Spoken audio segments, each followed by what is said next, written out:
We are going to steal... Pause for effect. Hey, you geeks! Before Wind and Truth comes out in December, or the preview chapters start dropping in August, I've been doing a crash course on the Unmade to better understand Ba-Ado-Mishram. Who is this creature? Who? What is he? What? How did he come to be there? How?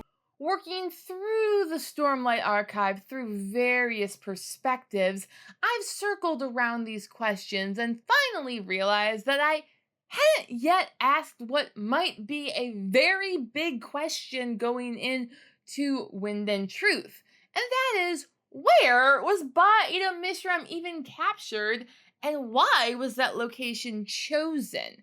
The why being probably the more important part of the story. Spoiler warning through Rhythm of War, as we will have to delve deep into Misham, or should I say Misham's, history to discover her strongest point of connection to Roshar and where she finally met her doom. This story begins with the myths of moons and men. Roshar has a very complex magic system, but Sanderson has been reiterating a few key concepts throughout this series from the beginning, one of which being everything has a spren, especially those things that have been personified by humans or singers or any sapient being. According to Yasna, these groupings of spren, emotion spren versus nature spren, are where the ideas of mankind's primeval gods came from. The Stormfather, of course, is a strange offshoot of this, his theoretical nature changing depending on which era of Vorinism is doing the talking. Early Words of Radiance Yasna here can only fathom that it is the minds of men throughout history that have formed their spren, yet we the readers can include the minds of singers and other sapient forms on Roshar, giving their due influences to the forces of nature around them. Despite these groups' varying perceptions on the nature of Roshar, it does seem that they all agree that the moons are siblings of some sort, yet these moons don't seem to have spren in the present day. The Shin call the moons the Three Sisters, while Vorin culture seems to attribute a male connotation to Nomen, which is shared by the listeners of all people, at least according to Venli's perception. The bright azure light of Honor's moon revealed 30 figures. It makes sense to affiliate Nomen with Honor because of his faintly blue light. But if we follow that logic, a few weird things pop up. Salus, the first moon, has a slightly violet light and should therefore be associated with Odium, whose light is ultraviolet. But Salus does not have that menacing of a vibe going on, and she rises first, and no one thinks Odium came to the planet first. Rather, good things seem to happen beneath her light, like Shallan convincing the deserters to go save the caravan. Salus, the first moon, made a violet disk in the center of a cluster of bright white stars. Then Misham rises green and last, and she has the shady connotations going on here, as it's her light in the way of kings that makes Kaladin think about his betrayal from Amaram. Nomen was setting to the west, and the small green disk of Misham, the final moon, was rising in the east. Now, we normally associate green light with cultivation because life light is green, but Misham is affiliated with something deeper, darker, Disney villainesque. Now shall you deal with me, O prince. and all the powers of hell! And attributed with something that is the complete opposite of cultivation's whole intent. And that is why, to this day, the people of Natin have skin of a faintly blue shade.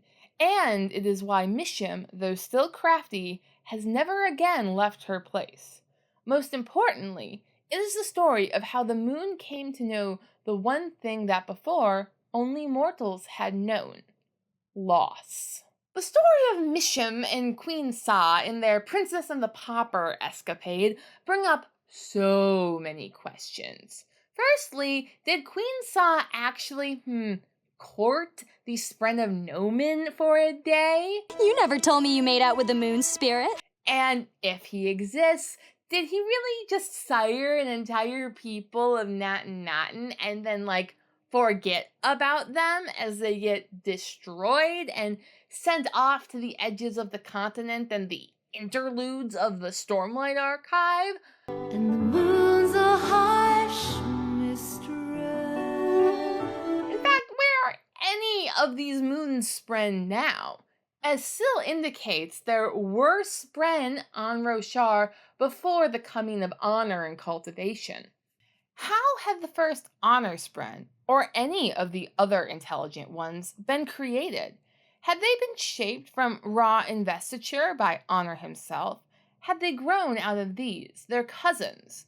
She felt so much kinship with them, though they were clearly different, not as smart. Could she help them become smart? It seems likely that the ancient singers would have had a religion before the shards arrived, and that this religion would have worshipped the spirits of nature into spren who would gain intelligence with the coming of honor and cultivation. But when cultivation and honor gave their favor to humans above singers, this change of favor would have meant that those ancient spren would have had to undergo the peculiar process of religious syncretism. In the ancient world, we've seen Selene change over to Artemis in Greece, and more recently, a very dead Turkish bishop up and moved to the North Pole and started handing out presents for some reason. Some people view this as making their culture impure, and some people are seeking to synchronize Honda days.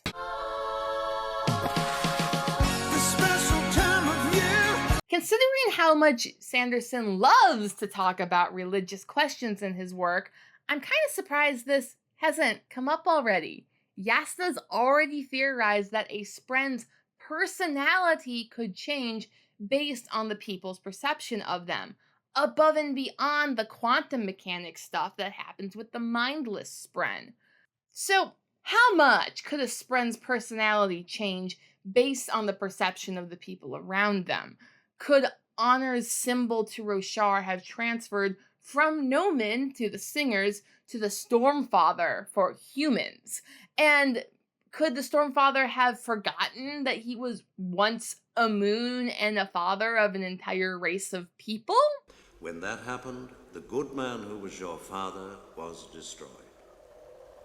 So what I told you was true, from a certain point of view. The moon's theory, I think, lines up even better with the seasons or lack thereof that I've noted before, as Salus violet for spring, blue for summer, green for autumn works a bit better. Notably, there still isn't a winter god, but ancient Babylon didn't have a god of winter. They just had Tammuz, or Adonis, the god of summer, who was notably dead and absent in winter. Speaking of Babylon, what is with the tower? Most of our information regarding the humans' conceptions of the moons comes from Wit's story of Mishram, and Wit's stories never go unwasted. From Wandersail to Fleet to the Girl Who Looked Up to the Dog and the Dragon, they have all revealed something profound to the protagonist in the moment of the Sanderlanche. Except for this story. That's just nonsense! Why even bring it up? Though baffling, I haven't complained about this choice because it gave some really interesting insight into Stormseat, or at least what I inferred was Stormseat on account of the fact that the story takes place in a tower. Queen Sa, as you've doubtless heard, was an architect. She designed high towers for her city, built to reach ever upward, grasping toward the sky. One night, Sa rested on her greatest tower, enjoying the view. Now, given the Natans' notoriety for towers, I don't think it's a coincidence that in Eshonai's first interlude upon returning to Narak, the first thing she notes is that stone spire ahead that had probably once been a tower. Over the centuries, it had grown a thick coating of creme from the raging storms. The soft creme had seeped into the cracks and filled windows, then slowly hardened. The tower now looked like an enormous stalagmite, rounded point towards the sky, side knobbed with rock that looked as if it had been melted. In fact, anytime anyone comes to Narak, they always take time to notice this gosh darn tower. That's all he ever talks about. Now, in world, it's like the only notable thing around, so of course they would remark upon it. But on a meta level, Sanderson decided it would be the only notable thing around, and still standing, unlike most of the other structures of Narak. He also made the game breakneck and introduced it in the way of kings, which for the reader foreshadowed, but in world seems reminiscent of the story of Mishram and Queen Sa. The tower was 3 pairs in a game of breakneck. The queen was 2 trios. The first was an outright loss, the other an outright win. It seems breakneck provides the subconscious Rosharan answer to the question Wit posed in Kholinar. The queen was pious, but the moon was crafty. I believe it to you to decide which is the more powerful. With a foggy memory of a queen winning at life and a tower leading to someone's downfall, it seems like the Rosharans recall the story, except it seems like Mishram has been erased. Erased from existence. Or perhaps was remembered differently, a victim of religious synchronization between humans and singers. A few videos ago, I went on a lovely tangent about Semitic languages and sentence structure and spelling, when it clicked that these languages in their spelling don't care about vowels, and it is so weird. How do they do this? Let me know down in the comments. Without regard to vowels, you know, Mishim, the moon, is spelt the same as Misham, the Hebrew word for away. And as we recall, Misham is the cleverest of the 3 moons, though her sister and brother are content to reign in the sky, gracing the lands with their light. Misham is always looking for a chance to escape her duty. In fact, the only spelling difference between Mishim the moon and Mishram the unmade, from a Semitic perspective, is the letter R. The letter of the R. Which in Hebrew is pronounced race. If the unmade went from made to unmade, could Mishram's original form have been Mishim the moon, who, it seems, didn't get along so well with her siblings? Sa said, "They think I am delightful. We spent the daylight hours feasting." Feasting? Her siblings had never feasted with her before. We sang sweet songs together. Songs? Her siblings had never sung with her before. It's tough to be a god, but if you get the people's nod. And since Misham, the good version, was known for being so crafty, it is hardly surprising that that defining attribute would survive her unmaking, at least according to Sajjanat. Ba-Ado-Mishram, who granted forms to the singers during the false desolation, was crafty and cunning. Perhaps Wit's story is key to unlocking the Sanderlanche of Wind and Truth in that it reveals the place of Ba-Ado-Mishram's strongest connection to Roshar is the tower at Stormseat, where she met her doom and then was later captured, defeated at the tower. A fate Dalinar himself will have to avoid again due to his duel at the top of Urithiru in Wind and Truth. Back to Mishram, it seems that her sense of self and craftiness could have been preserved in her unmade form because she jumped ship willingly. Once Odium had made it clear that he had abandoned the humans for the singers, Ba-Ado-Mishram also had beef with the humans and with Nomen, her brother, who may have, by this time, syncretized with Honor as the one the humans call Stormfather. He was not one of her people's gods. In fact, the songs named him a traitor, a sprent who had chosen to protect humans instead of the listeners. Maybe he just got really drunk with a bunch of hobbits one night and woke up as the Stormfather the next morning.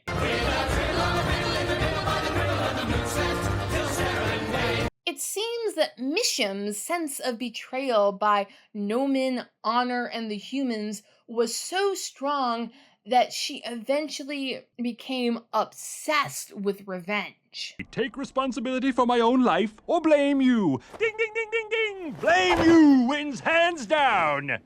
Or, as my mother would say, as filthy as sin, who happens to have been the Babylonian god of the moon and was based out of of all places. Could put him on a camel's back and send him off to with a cowboy hat without a brim, a boot without a spur. Though, I still think that Ba-Ado-Mishram was captured at the Shattered Plains because of the gemstone vault in Urithiru. Ba-Ado-Mishram has somehow connected with the Parsh people, as Odium once did. She provides void light and facilitates forms of power. Our strike team is going to imprison her.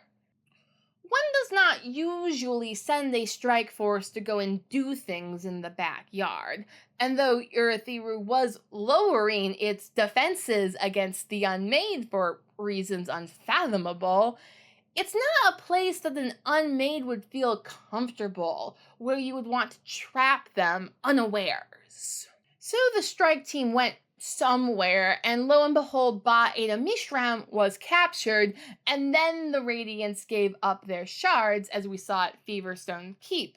Many to humans locked in their symbolic ritual forms, too unwieldy to wield, but that didn't stop humans from killing each other with them. And yet somehow the listeners, isolated as they were, wound up with 8 sets of shards. Not all families had shard bearers. There were only 8 among the listeners. Those who held the proper 8 cities were blessed with them, to be wielded only in hunts against great chills. Again, 8 is also the number of Spren races that were devastated by the Recreants, as those were the Orders who abandoned their shards. Incidentally, it seems likely that if you are going to send a strike force from a group of Radiants who don't trust each other to capture an Eldritch Spren, perhaps each Order would have sent their own representative to make sure the deed gets done rightly. The Fire Nation will for generations tell stories about the great Zhao who darkened the moon.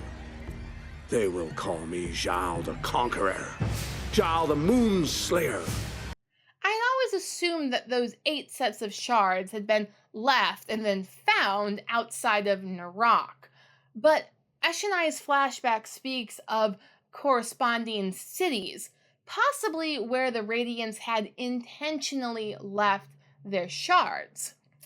Now, it seems to make the most sense that if you're going to make a dramatic exit from Urithiru, you would take the Oathgate directly to Storm's Seat, and then capture the Eldridge Unmade in Roshar's equivalent of the abandoned parking lot. Yasna notes that the Oath Gates to each of the cities were locked tight. Only the one in the Shattered Plains had been left open. Once accomplished, the Skybreakers wouldn't need to return to Urithiru to lock the Oath Gate from both sides, when they could simply take their 8 Radiant friends and fly them to the outer cities where they would abandon their oaths and their shards and walk away. We're rocking the suburbs! So the question remains for Wind and Truth. Will Mishram's connection to Storm's Seat and the Shattered Plains be crucial to finding her from wherever she is? Especially considering the rules of Breakneck that her connection to everywhere else seems to have been quite severed. Let me know your thoughts down in the comment section below. Thanks for watching. Please like, share, and subscribe if you want to see more. Bye!